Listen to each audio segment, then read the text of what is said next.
एक और राज्य सरकार हरियालो राजस्थान मिशन के तहत 50 करोड़ पेड़ लगाने का लक्ष्य लेकर चल रही है। वहीं दूसरी ओर सौर ऊर्जा परियोजना के नाम पर बीकानेर, जैसलमेर और जोधपुर जैसे क्षेत्रों में लाखों पेड़ काटे जा रहे हैं। राजस्थान को सौर ऊर्जा का केंद्र बनाने की योजना लंबे समय से चल रही है। राज्य का मरुस्थलीय इलाका सौर ऊर्जा उत्पादन के लिए आदर्श माना जाता है। केंद्र सरकार ने भी इसे हरित ऊर्जा के लिए एक मॉडल राज्य के रूप में प्रचारित किया है। 14,000 एकड़ में फैले भाडला सोलर प्लांट के लिए 12 सितंबर 2013 से लेकर 16 मई 2024 तक अनुमानित 3,48,000 पेड़ काटे जा चुके हैं। अब सवाल यह उठता है कि क्या इस विकास की कीमत हम पर्यावरणीय संतुलन को बिगाड़ कर चुका रहे हैं? खेजड़ी, केर, कुंटिया और रोहिड़ा जैसे पेड़ जो मरुस्थल की परिस्थिति की रीढ़ माने जाते हैं, बड़े पैमाने पर काटे जा रहे हैं। ये पेड़ न केवल मिट्टी को बांधते हैं, बल्कि पशुपालन और स्थानीय आजीविका के लिए चारा व ईंधन भी प्रदान करते हैं।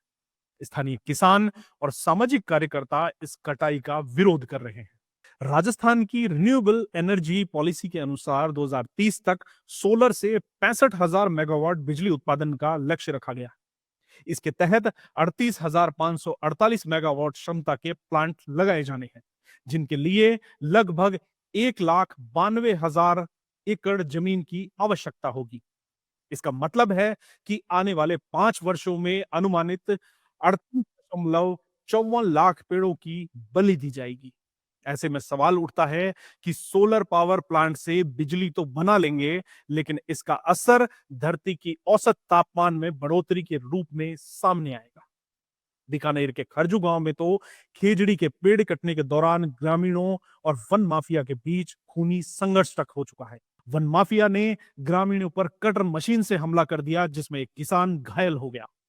राज्य सरकार को ऐसे मामलों में तुरंत और कठोर कदम उठाने होंगे ताकि पेड़ों की कटाई को रोका जा सके। सौर ऊर्जा और पर्यावरण संरक्षण के बीच संतुलन की आवश्यकता है। यह बिना स्थानीय समुदायों की भागीदारी के संभव नहीं है। सरकार को चाहिए कि वह सौर प्लांट्स के लिए ऐसी जमीन चुने जहां पारिस्थितिकी नुकसान न्यूनतम हो। साथ ही वृक्ष कटाई के बदले वृक्षारोपण की सख्ती से लागू किया जाए। हालांकि राजस्थान सरकार के एक मंत्री ने यह भी कहा कि खेजड़ी के पेड़ों की कटाई पर जुर्माना लगाया जाएगा और इस समस्या को जड़ से समाप्त करने के लिए नीति तैयार की जा रही है। सरकार के लिए यह आवश्यक है कि ऐसी नीतियां बने जिनसे पर्यावरण का संतुलन भी न बिगड़े और विकास के मार्ग भी प्रशस्त रहें। क्योंकि यदि विकास के नाम पर लगातार पेड़ ही काटे जाते रहे, तो आने वाले समय में धरती का तापमान बढ़ेगा और इसका असर आम जनजीवन पर पड़ेगा। प्रदेश में सोलर और विंड प्रोजेक्ट के नाम पर पेड़ों की अंधाधुंध कटाई का विरोध अब भी जोरों से हो रहा है। संयुक्त अरब अमीरात जैसे देशों में खेजड़ी के पेड़ की कटाई रोकने के लिए सख्त कानून और भारी जुर्माने का प्रावधान है, जबकि राजस्थान में सिर्फ 1,000 रुपए का मामूली जुर्माना तय किया गया है।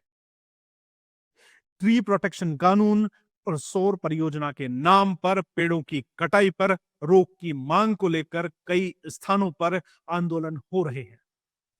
पश्चिमी राजस्थान के जैसलमेर, बीकानेर, बाड़मेर और जोधपुर जैसे क्षेत्र खेजड़ी समेत अन्य पेड़ों की कटाई का दर्द झेल रहे हैं। ऊर्जा मंत्री हीरालाल नागर ने कहा है कि सरकार जल्द ही ऐसी नीति ला रही है जिसमें किसी भी प्रोजेक्ट के लिए पेड़ काटने के बदले उससे अधिक पेड़ लगाना अनिवार्य होगा।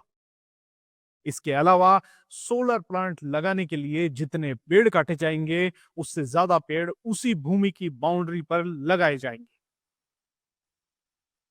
यह अत्यंत आवश्यक है कि राज्य सरकार पेड़ों की कटाई के खिलाफ कठोर और प्रभावी कदम उठाए।